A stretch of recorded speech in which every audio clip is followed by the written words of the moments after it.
Ganga cassette के माध्यम से आप ये सीडी सुनने जा रहे हैं और देखेंगे, आनंद मिलेगा। पारिवारिक बात है, एक ननद भौजाई और सासू पतोहू के बीच में ये झमेला कैसे मचत है, देखें आप।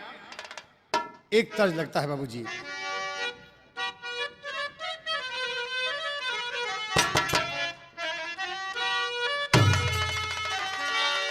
यहाँ एक भाव दिया गया। घर में ननद भौजाई हैं, सासू जी अकेली हैं और ननद और भौजाई दोनों गर्भवती हैं। दोनों गर्भवती हैं और दोनों के पिया प्रदेश में हैं। कवि ने एक तर्ज दिया कि ननदी भौजिया दूनों, अरे ननदी भौजिया दूनों एक समगुरिया, दूनों के पिया परदेसिया हो राम। ननदी भौजिया दूनों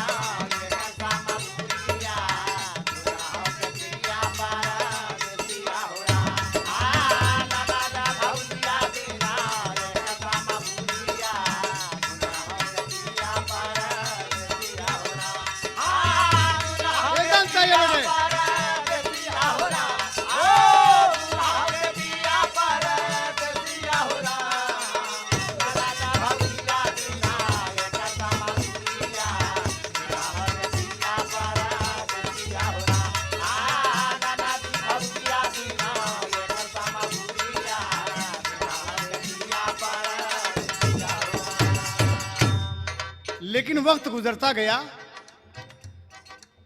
बच्चा पैदा होने का समय जब आ गया बाबूजी, आज बड़े भोरे में पतोहिया उठी और अपने सासू जी से कहा था कि अम्मा अम्मा अम्मा अम्मा बड़ा दर्द होता है। सासू जी समझ गए, अरे अरे अरे हम समझ गए कि तो दिन पूरा हो गया रे। ओके लिए आ गई, एक कोठरी में बैठा दिया। एक कोठरी में बैठा दिया, तबले बिटिया उठ के आती है। भोर में कहती कि अम्मा अम्मा अम्मा बड़ी पीड़ा होती है अम्मा। फिर अरे अरे बप्पा रे, दोनों एक ही साथ गड़बड़। और हम समझ गए तोरो दिन पूरा हो गया। ओके दूसरी कोठरी में बैठा दिया। बूढ़ा जल्दी से नित्य क्रिया से फुर्सत है, लोटा में पानी लेके मुंह में दतुइन करत की इधर उधर। अम्मा, अरे मोर अम्मा, अरे मोर अम्मा। बिटिया करे करे मोर माई माई, अरे माई माई। ये वक्त ही बड़ा नाजुक होता है दोस्त, औरतों को नई जिंदगी मिलती है। और देखें आप, पतोहिया इतने बोलती अम्मा अम्मा अम्मा अम्मा जल्दी आओ अम्मा। और क्या कहती है, तारजख मिला।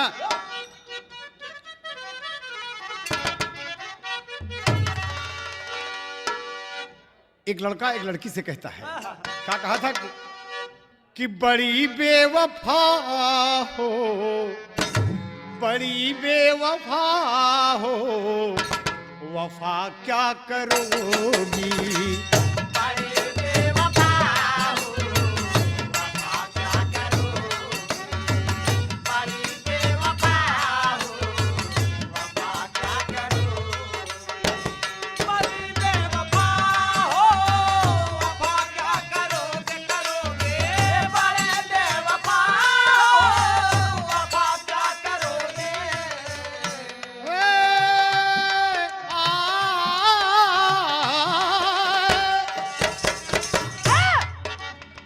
बड़ी बेवफा हो, वफा क्या करोगी। मेरे दर्द दिल की, मेरे दर्द दिल की दवा क्या करोगी। मेरे दर्द दिल की दवा क्या करोगे। मेरे दर्द दिल की दवा क्या करोगे। मेरे दर्द दिल की दवा क्या करोगे। इतनी बात नहीं हुई दोस्त। देखें तो ओरिजिनल रहा, लेकिन यहाँ पर पतोहिया कहते अम्मा अम्मा जल्दी आओ अम्मा। यह मुर से ओ मुर लोटा का पानी छलक जाता है, दतुइन ना कर पावत थी, सवेरे सवेरे मुखारी नहीं हो पावत है। एकदम अम्मा दौड़ो थी। माई उधर से बुलावत है, आंगन की वो वाली कोठरी से बिटिया बुलाता है, अम्मा माई बहू बुलाते है अम्मा। अभी भोर में वो न तो कहीं बाहर अड़ोस पड़ोस जा सकती हैं, न किसी को बुला सकती हैं। पतोहिया बाबूजी भगवान को याद करके का कहा था। इतने में अम्मा का है रे, कहे मुसीबत में अम्मा, मुसीबत में अम्मा कोई ना सहारा, मुसीबत में अम्मा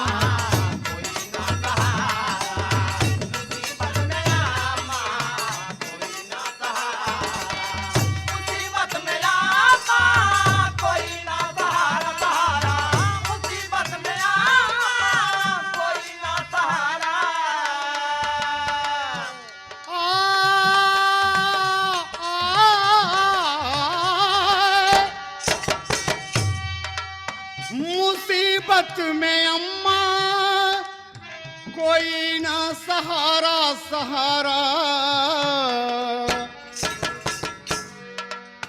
भला ऐसे में, भला ऐसे में कैसे होगा गुजारा, भला ऐसे में कैसे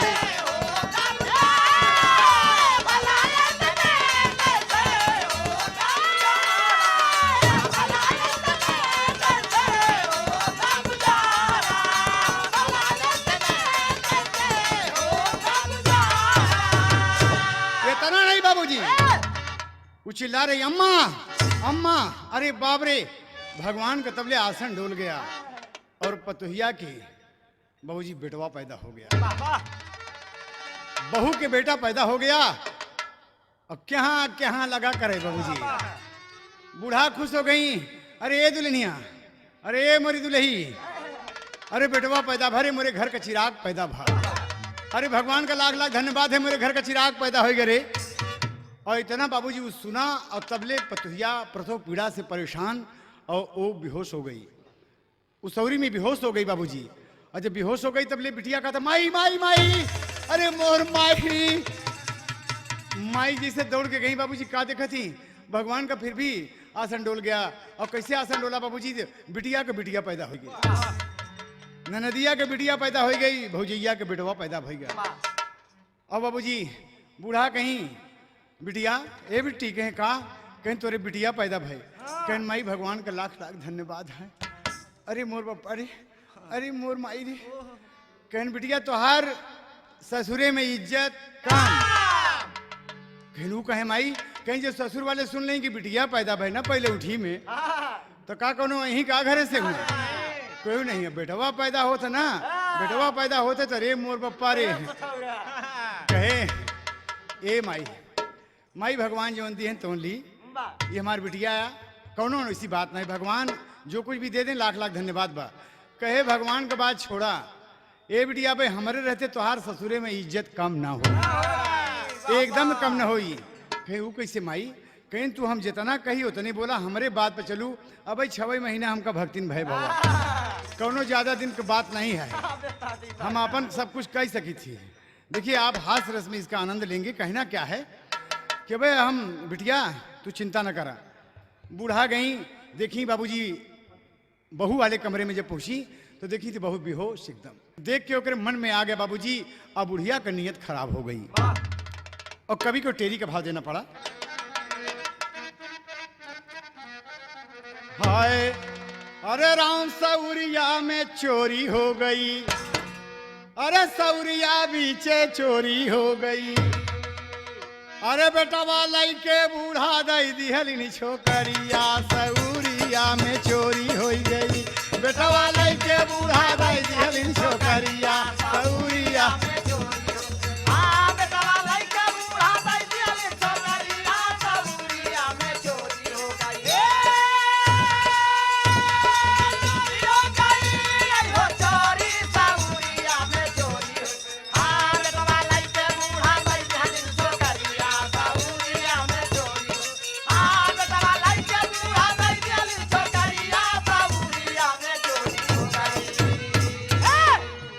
कैसे चोरी होता बाबूजी, कैसी बुढ़िया है, एक नियत खराब हो गई।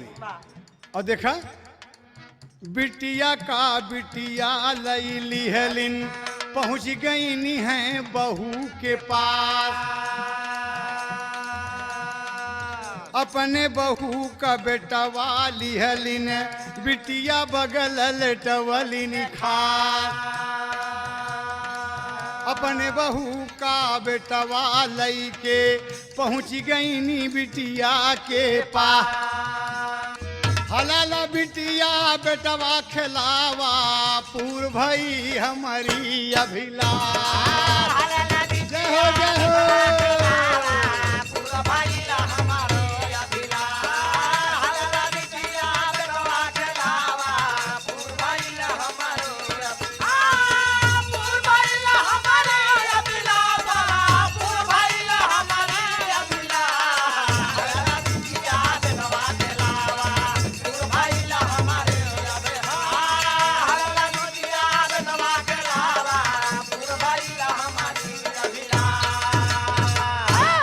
ये बाबूजी जो बिटिया बेटवा पा के कहीं अम्मा ये तो भौजी का बेटवा है, ये हमारा लड़का थोड़ा ना हो, ये हमारा बेटवा ना हो, हमारी तो बिटिया पैदा बने। चुप चुप चुप चुप चुप चुप चुप। हम जितना बोली उतना बोला, हम जमन कही हुए कहे जा। ये बेटवा तो हारा, वो बेहोश बा, काम बन गए। बाबूजी कहे अम्मा हम एकर हमारे भौजी के बेटवा है ना, ये हमारे भैया का बेटवा है, एकर हम पदे में बुआ लागी। अई हमका माई कही, कहे बुआ माई में का फर्क भरे, जना तोरे बेटवा खिलाओ ना। कहे अम्मा तू तो ऐसा बोला था। कहे हाँ अम्मा अपने बिटिया का बहु विधि दिहले ने समझाई। अब बिटिया अपने माई का कुल बात लिह सगठियाई हो, सौरिया में चोरी हो गई। अरे ये हर कोठरी के अंदर जागी गई बहुरिया, सौरिया में चोरी हो गई।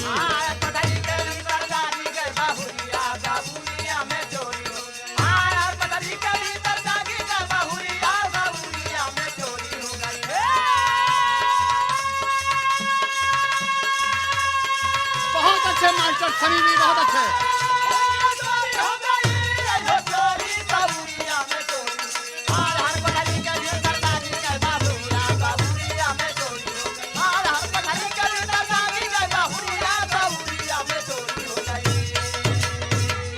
अरे बूढ़ा वहाँ बैठी हैं बाबूजी, अपने बिटिया के लगे। बिटिया कहा था कि अम्मा ठीक है, अब कोनो बात नहीं ना आज से। अरे मोर मुन्ना हो, अरे मोर ललुआ हो, अरे मोर भैया हो। आज ननदिया बड़ी खुशी मना। तो बूढ़ा का कहती है बिटिया, अरे कहाँ बाजाई सह नैया, मैं दौड़ी चली आऊं रे।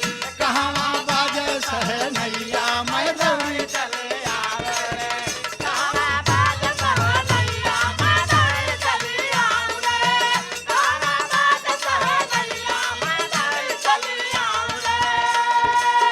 कितने जोड़ी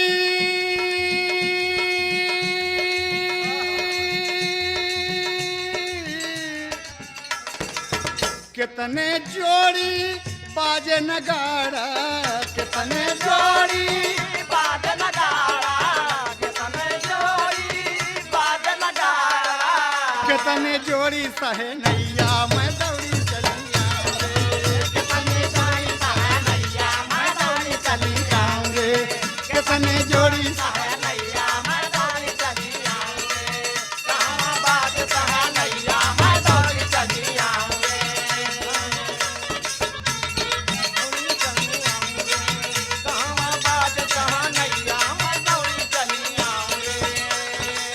गोदी में बूढ़ा लइके खिलौना, गोदी में बूढ़ा लइके खिलौना, गोदी में बूढ़ा लइके खिलौना।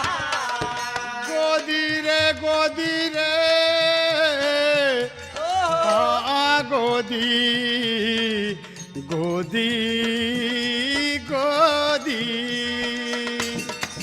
गोदी में अपने लइके खिलौना,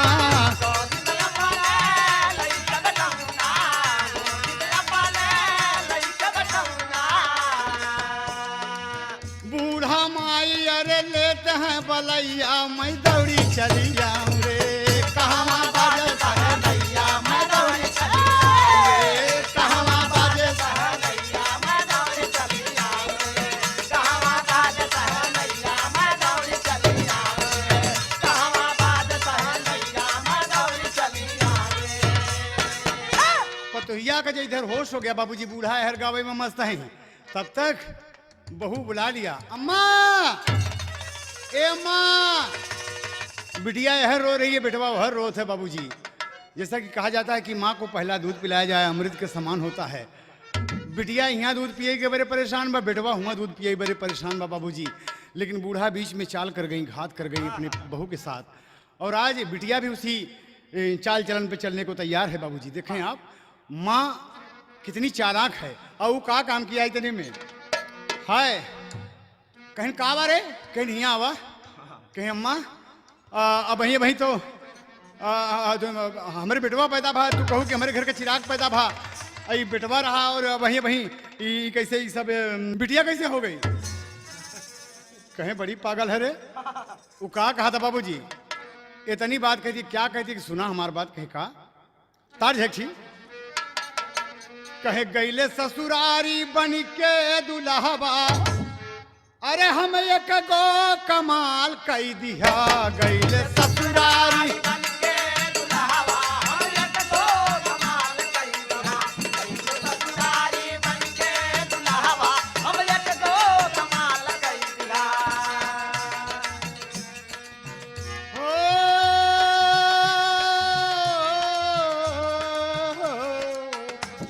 ससुरारी बन के दुल्हबा, हम एक गो कमाल हो कमाल, अरे कमाल कई दिया। छोटका सरवा जब लावा पर छलस, छोटका सरवा जब लावा पर छलस, हम ललकी रुमाल दई दिया।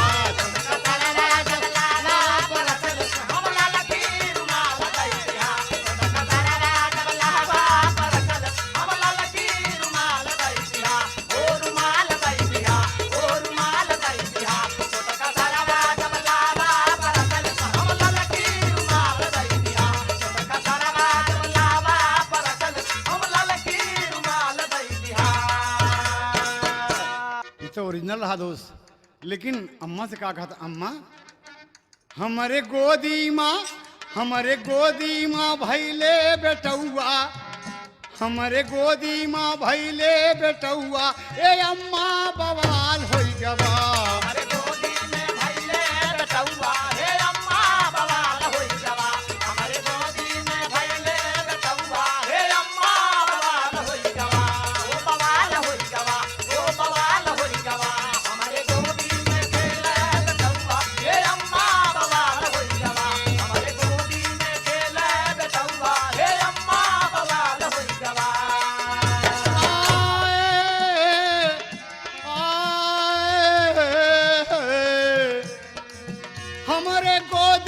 भैले बेटौआ, ये अम्मा बवाल हो बवाल, अरे बवाल हो जवा। हमारे गोदी में खेले बिटियावा, हमारे गोदी में खेले बिटियावा, कैसन कमाल हो गवा।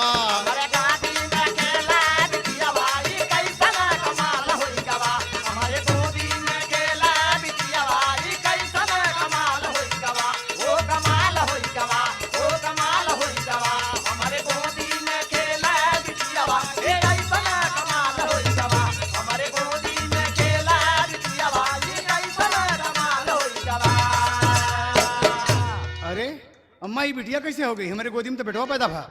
कहीं का बोले रे, का बोले तो रे इतना घमंड चढ़ गया। कहीं हाँ मत, हाँ बेटवा पैदा भा, तू कहूँ ना कि अरे दुल्हन तोरे बेटवा पैदा भा, हमारे घर के चिराग पैदा होगा। अरे भगवान हो, आपका लाख लाख धन्यवाद बा। और अम्मा हम इतने सुने बेहोश हो गए, जब होश में आओते तो मेरे आगे बिटिया कैसे, इतनी जल्दी बेटवा बिटिया हो गया। ये तो कमाल हो गया ना, मतलब ये तो जिससे मंत्र मार दी हूँ तू। कहे दुल्हन तोहरे बिटिया पैदा भाई, हमारे बिटिया के बेटवा पैदा बा। का बिट्टी बोल, तोरे कहा पैदा भा। कहन माई बेटवा। कहें सुने हो बेटवा बड़े भाग से हो था दुल्हन, तोहरे बिटिया भाई बा, बिटिया खिलावा। बहू अपने सासू को देखा था, कहे अम्मा ये तो बाबूजी। तबले ननदिया दरवाजा पे आ गए।